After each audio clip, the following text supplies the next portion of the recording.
Hi friends, నమస్తే. లక్ష్మక్క టీవీకి స్వాగతం. ఈరోజు లక్ష్మక్క టీవీలో వంట వచ్చేసి పుట్నాల పప్పు నువ్వుల పులిహోర.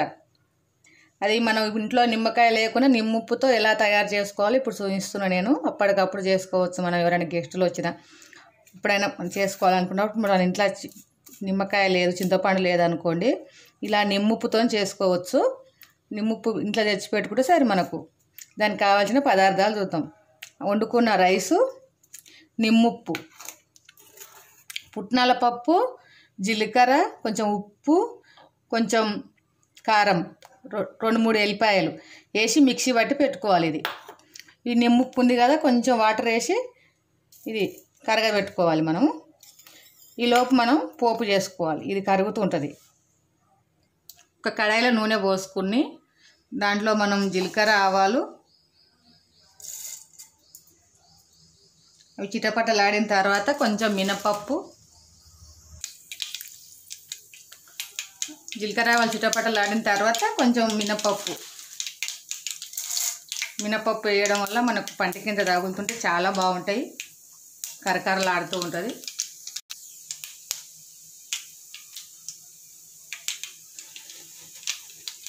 ఇప్పుడు పల్లీలు,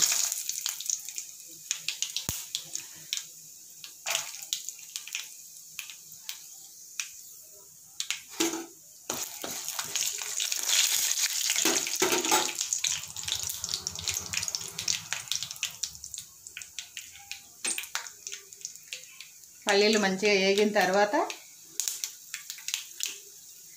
పచ్చిమిరపకాయలు,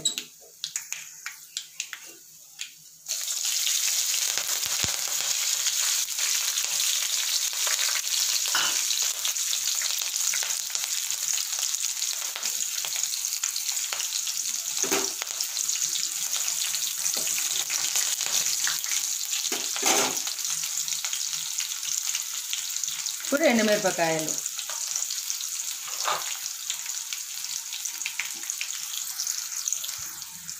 వేగిన తర్వాత పసుపు, కొంచెం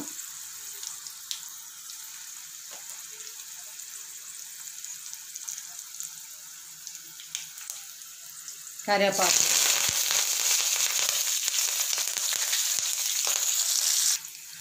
ఇంగువ,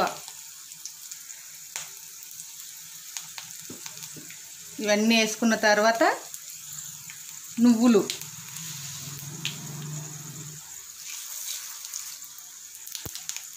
చాలా టేస్టీగా ఉంటుందండి. వేసుకుంటే తింటుంటే మనకు అవి పంట కింద పడుతుంటే చాలా బాగుంటాయి. టేస్ట్ కూడా ఒంటికి కూడా చాలా మంచిది. ఇప్పుడు రైస్ వేసుకోవాలి. దీంట్లో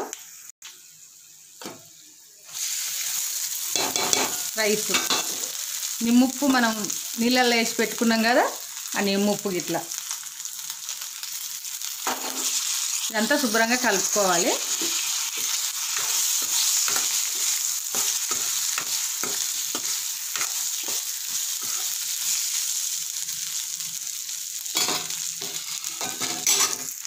ఇది బాగా కలుపుకున్న తర్వాత ఉప్పు, సరిపడా ఉప్పు.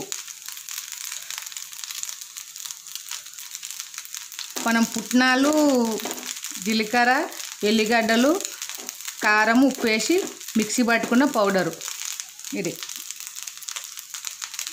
చాలా బాగుంటుంది.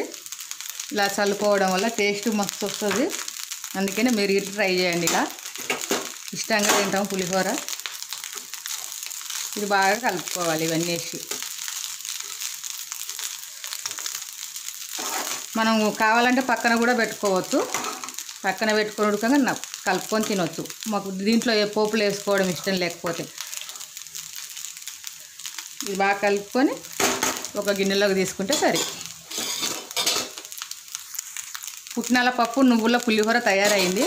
మనం ఇప్పుడు ఒక బౌల్లోకి తీసుకుందాం. చాలా టేస్ట్గా ఉంది, కలర్ఫుల్గా ఉంది చూసేందుకు కూడా. ఇప్పుడు ఒక బౌల్లోకి తీసుకొని తింటే సరే. మన దేవుడు కూడా పెట్టుకోవచ్చు. దీన్ని స్టవ్ బంద్ చేస్తున్నా.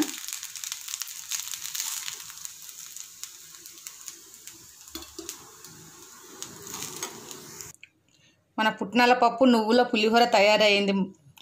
చాలా బాగుంటుందని ఈ రకంగా చేసుకుంటే మనం జీలకర్ర, పుట్నాల పప్పు, కొంచెం కారము, కొంచెం ఉప్పు, ఎల్లిపాయలు వేయడం వల్ల చాలా బాగుంటుంది ఈ రకంగా. టేస్ట్ కూడా చాలా బాగుంటుంది. అప్పటికప్పుడు మనం తయారు చేసుకొని తినొచ్చు. వెరైటీగా కూడా ఉంటుంది మనకు. ఇప్పుడు నిమ్మకాయలు, చింతపండు లేదనుకో, చింతపండు నానబెట్టాలి చేయాలంటే లేట్ అవుతుంది. అప్పటికప్పుడు మనం దేవుడు చేసుకోవాలన్నా, ఎప్పుడైనా స్పెషల్గా తినాలనుకున్నా ఇలా నిమ్మప్పుతోనైనా చేసుకోవచ్చు. చాలా మన నిమ్మకాయ పులుసు లెక్కనే ఉంటుంది మనకు. అది నిమ్మప్పు వేయడం వల్ల ఆ పులిహోర లెక్కనే అనిపిస్తుంది. చాలా బాగుంటుంది. మీరు ఇట్లా ట్రై చేయండి. ఎలా వచ్చిందో కామెంట్ బాక్స్లో తెలపండి. Thank you friends. మా వీడియో ఇట్లా నచ్చితే లైక్ చేయండి, షేర్ చేయండి, సబ్స్క్రైబ్ చేసుకోండి. Thank you very much. చాలా బాగుంటుందండి ఇది. టేస్ట్ కూడా ఉంటుంది మనకి. మధ్యలో ఎండుమిరపకాయలు, పచ్చిమిరపకాయలు, మినపప్పు, పల్లీలు తగులుతుంటే చాలా బాగుంటుంది. ఒకసారి ట్రై చేయండి మీరు. Thank you friends.